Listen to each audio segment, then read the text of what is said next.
Hello friends, welcome to online money 2.0।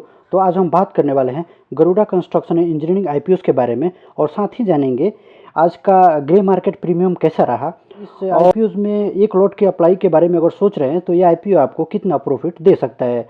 तो ऐसे ही daily IPO, grey market premium और स्टॉक अपडेट्स के लिए आप हमारे चैनल को सब्सक्राइब करें। तो चलिए आगे बढ़ते हैं। तो अगर हम बात करेंगे इस आईपीओ के डिटेल्स के बारे में, तो ये आईपीओ 8 अक्टूबर से 10 अक्टूबर के बीच में ओपन रहने वाली है, जिससे इस पीरियड में आप अप्लाई कर सकते हैं। अगर वही फेस वैल्यू की बात करें तो 5 रुपया पर शेयर्स के लिए फेस वैल्यू रखा गया है। प्राइस बैंड की अगर हम जहां तक बात करेंगे तो 95 रुपीज़ पर शेयर्स के लिए रखा गया है। और वही लॉट साइज़ की अगर हम बात करेंगे तो 157 शेयर्स का एक लॉट बनाया गया है। इशू साइज़ की अगर जहाँ तक बात करेंगे तो 264.10 करोड़ का ये इशूज़ छोटा आईपीओ इशूज़ है। और वही फ्रेश इशू की अगर हम बात करेंगे तो 173.85 करोड़ रखा गया है।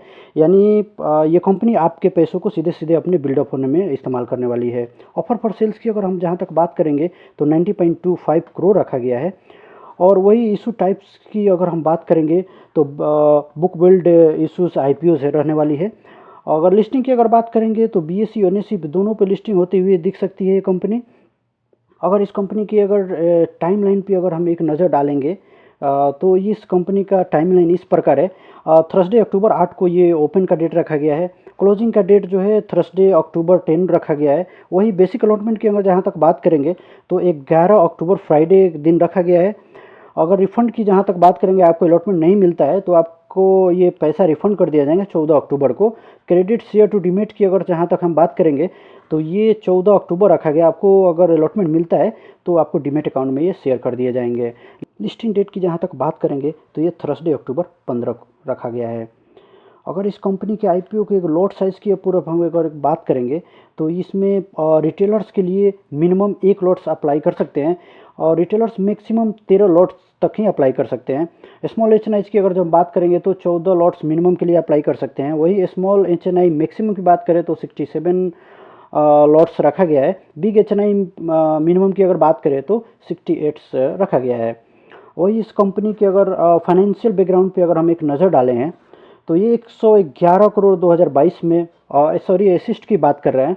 और वही 2023 में 176 करोड़, 2024 में 228 करोड़। रेवेन्यू पे नज़र डालेंगे अगर तो 2022 में 77 करोड़, 2023 में देखेंगे तो 161 करोड़, 2024 में 154 करोड़ है। प्रॉफिट आफ्टर टैक्स की अगर हम बात करेंगे इस कंपनी में तो 2022 में 18 करोड़ है, 2023 में 40 और 2024 में 36 करोड़ है। नेटवर्थ की अगर हम बात करेंगे तो 41 करोड़ है 2022 में, और 2023 में 82 करोड़ और 2024 में ये 119 करोड़ है। और इसी कंपनी में अगर बाई और सेल पे एक नज़र हम डालेंगे कितने लोगों ने ये मत जाहिर किया है, एक वोटिंग के आधार पे अगर हम देखेंगे तो इसमें जो रिव्यूड बाई रखा गया है वो ब्रोकर्स और मेंबरशिप के लिए रखा गया है। अगर ब्रोकर्स की जहाँ तक बात करें तो इसका मत वाइड के लिए मत जाहिर किए हैं। और मेंबरशिप की अगर बात करें तो सब्सक्रिप्शन पे भी एक वोटिंग जाते हुए दिखा है और वाइड पे 2 वोटिंग जाते हुए दिखे हैं। तो निर्णय आपको लेना है। और इसी तरह से अगर हम बात करेंगे इस कंपनीज की सब्सक्रिप्शन डिटेल्स पे तो हमें मालूम है कि सब्सक्रिप्शन सेल बिडिंग डेट्स से काउंट होता है। और वही जैसे हम इस कंपनी में बायर्स ने पैसा लगाना चालू करते हैं वैसे वैसे इसका रुझान आना चालू होता है। तो 10 बजे सुबह से शाम को 5 बजे के बीच में सब्सक्रिप्शन आना चालू हो जाएगा डे 1 की जहाँ तक बात करेंगे। अगर वही इस कंपनी की जीएमपी पर अगर हम नज़र डालेंगे ट्रेंड जो इस बात का है तो 5/10/2024 को अगर हम जीएमपी पर अगर नज़र डालें टाइमिंग की जहाँ तक बात करें तो रात को 10:30 बजे तो ये 18 रुपये पे कारोबार करते हुए दिख रहा है। अगर हमारा आईपीओस का जो प्राइस जो 95 रखा गया है इस हिसाब से देखेंगे तो ये 18.95% का ये हमें प्रॉफिट देते हुए नज़र आ रही है। अगर इस आईपीओ में आपने एक लॉट के अप्लाई के लिए अगर सोच रहे हैं तो ये आईपीओ आपको आज के जीएमपी के हिसाब से देखेंगे तो 2,826 रुपये का प्रॉफिट हो सकता है। तो अगर वीडियो इन्फॉर्मेटिव लगा हो तो लाइक करें और मिलते हैं नेक्स्ट वीडियो में। तब तक के लिए जय हिंद।